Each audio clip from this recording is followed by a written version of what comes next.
Good. So, colleagues, thank you very much. It's been a real pleasure to be here.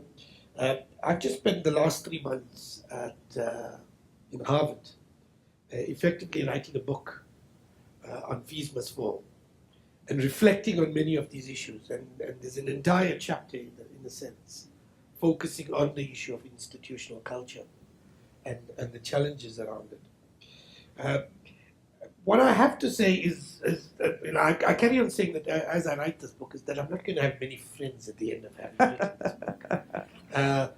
And so while I've got the liberty, I'm going to be fairly blunt here. I know that colleagues are here, and people will tolerate and give me lots of space and others, and I'm going to ask some fairly hard questions.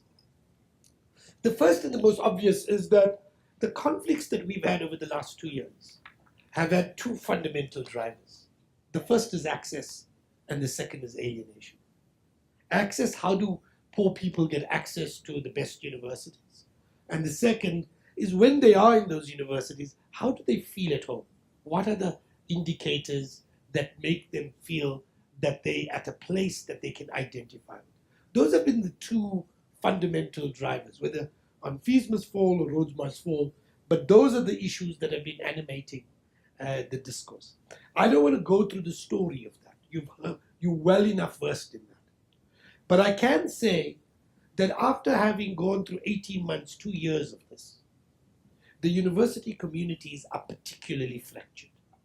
Wherever they are, whether you're talking WITS, whether you're talking UCT, these communities are heavily fractured. And the question we have to ask then is, how do we deal with that? Now, I have two incidents to kind of reflect on this, related to this. The first was in 2017, 18 months after the fees must fall protest began at WITS. And we had begun to pick up that students were feeling threatened and staff were feeling threatened in the classroom. They felt that they couldn't speak openly. They felt that there were too many times where students would stand up and threaten somebody. And effectively, I wrote a communique, which was a communique to the entire university community, speaking about effectively the importance of tolerance, speaking about the importance of the university being a safe space, speaking about the importance of the plurality of views being available at the university, and why that is important to who the university is. But I ended up that communique with a warning. And I said that we are now going to be taking action. If you do threaten a staff member, you will be suspended. If you do threaten another person, or if you do raise your hand against somebody else, we will look towards expelling. We are going to take action. And so that was the first thing that I wanted to relate to. And I'll come back to that in a minute about what do we do going forward. The second incident was at Harvard. So I write this thing, and I write one of the chapters in the book. The book is effectively a story of what happened. It's the kind of the view from the other side of what had happened. And it's a biography of events, in a sense. But I ended the book with 2 essays. One on how to finance the system, but the second on how to advance social justice in the world that exists. It's, if you like, an essay to activists in the world, looking at the reflecting on fees must fall and asking the question, how do we move forward, and what are the lessons that fees must fall brings to the fore on how to advance social justice in our world. Now, as I delivered this to a seminar in Harvard, and it was one of those seminars where quite a few people turned up, there was a long debate on the difference between rage and violence. And the argument was the importance of rage. Because if you don't have rage, you're not moved to change what are unequal conditions. But if rage is unqualified and it degenerates into violence, it can have perverse consequences. It can entrench the very inequalities that you are concerned about. So rage is important, but as important is the fact that rage needs to be bound within the framework of parameters. If it doesn't enable you to think clearly, if it doesn't enable you to understand the forces against you, if it doesn't able to understand the importance of keeping the institution as a safe space for its fundamental mandate, then rage itself can be counterproductive. And what was interesting about this is because it actually does inform how I think we need to move forward. Having said that, I want to say that what struck me in this visit to the US is that all of these issues we are debating, the question of tolerance, the question of civility, the question of violence, the question of rage and the issues associated, are not national issues. There is, and they have international manifestation. And so I want to pick out two things. I do think we're heading for a generational conflict that we have not seen in 50 years. I think young people have never been as uncertain as they are globally. I think their futures are uncertain. The fourth industrial revolution creates promises and possibilities, but it creates huge threats for young people. There is no prospect that people are going to be in a job for 50 years like their parents or their parents were.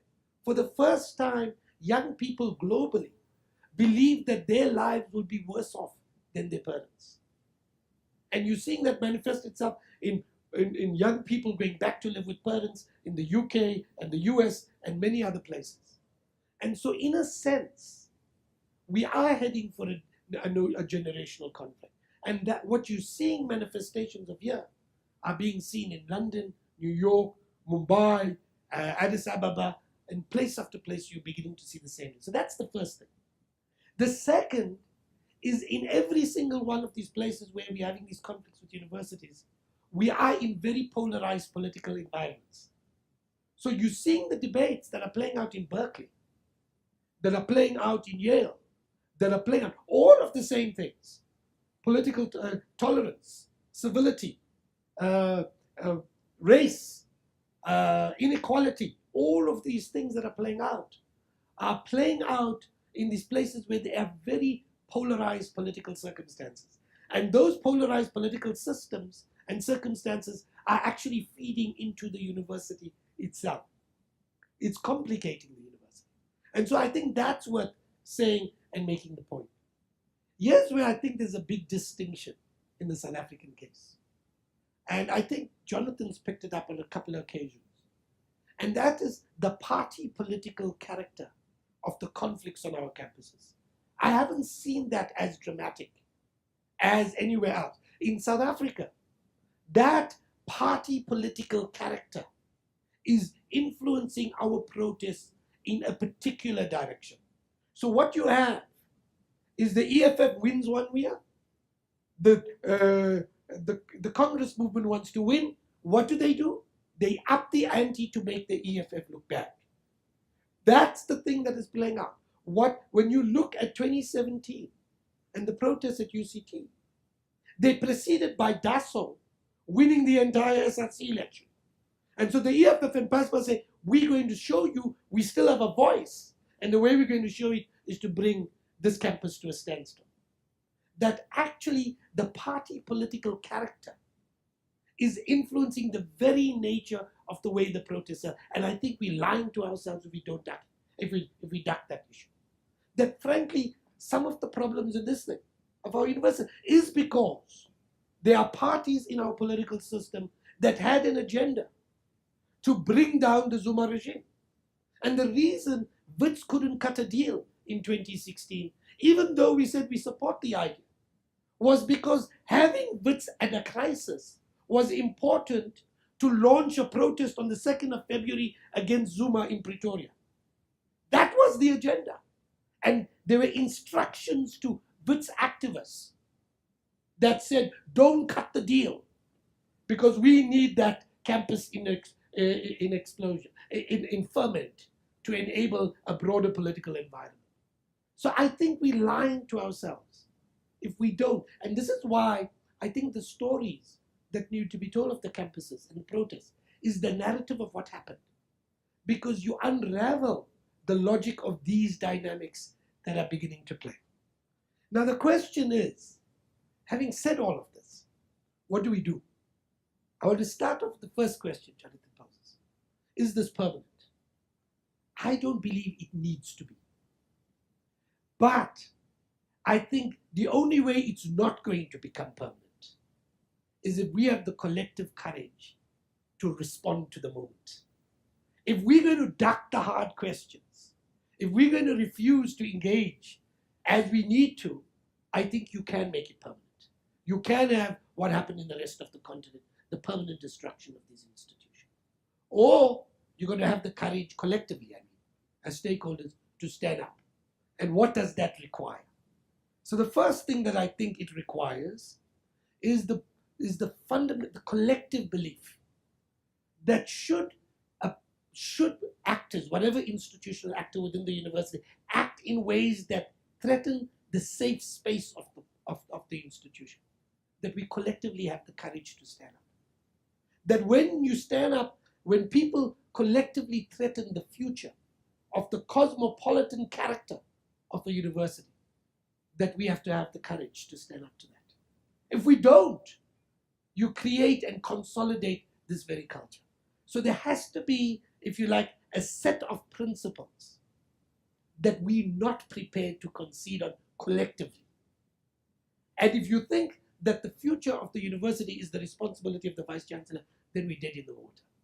It has to require the collective community to stand up and say, that is no longer acceptable.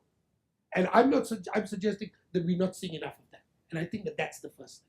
The second is we have to deal with the security engagement conundrum. Now, this is, I find fascinating.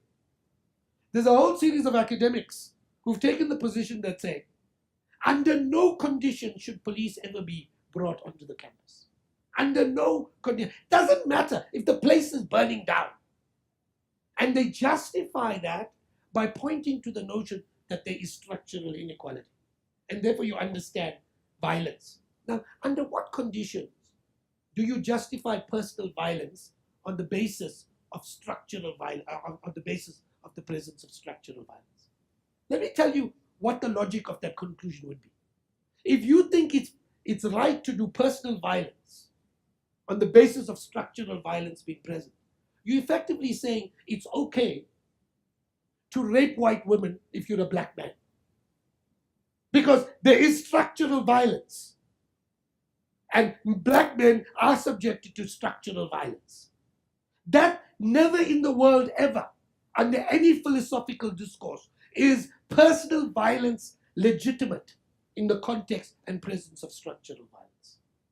So the question is, we have to take this on. And we have to deal with the second question, that violence in protest emerge under two conditions. This is, read Jake Duncan, read a whole series of social movement theorists on this. It emerges when police are present, and it emerges when movements are factionalized. What emerged in the South African context was the factionalization. And as the movements became factionalized, those protests became violent. In that context, your question was, what do you do with policing? If you refuse to bring in policing, if you refuse to deal with security, you'll allow the violence to continue. If you allow the violence to continue, you basically allow an environment where those with the greatest force prevail. Or you bring in security, even though you know that temporarily your violence is going to increase and it's going to become a polarized environment. In that context, you've got to make hard trade-offs. To simply say, I'm going to put my head in the sand and pray and hope that this thing gets resolved is not an answer. In that context, you have to make and decide, we're bringing in the police. And this is what I said to the Harvard lecture. People don't like it when I say it. If you ask me, in 2016, we brought in police. And if you ask me, would I do it again? You know what's the sad fact? I would. In fact, I think that was the right decision to do. Even though I understand the consequences of what it was. Because I think that institution would have been destroyed had we not done so. And so we've got to confront that when people violate the very sanctity of what a university is meant to be, are we prepared to make the hard question of allowing? So do I think this will be resolved by security? No.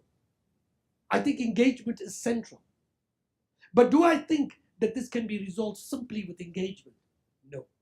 I think the appropriate balance has to be struck between engagement and security. And how that balance gets organized differs from context to context and from moment to moment. But if you ignore one or the other, you're abrogating your fundamental responsibility at this historical moment. And so that's the second thing that I think you've got to confront. The third is what I think needs to happen is we have to take a long-term view. I am really worried that internal stakeholders in the university are taking a short-term view. We had a strike at WITS.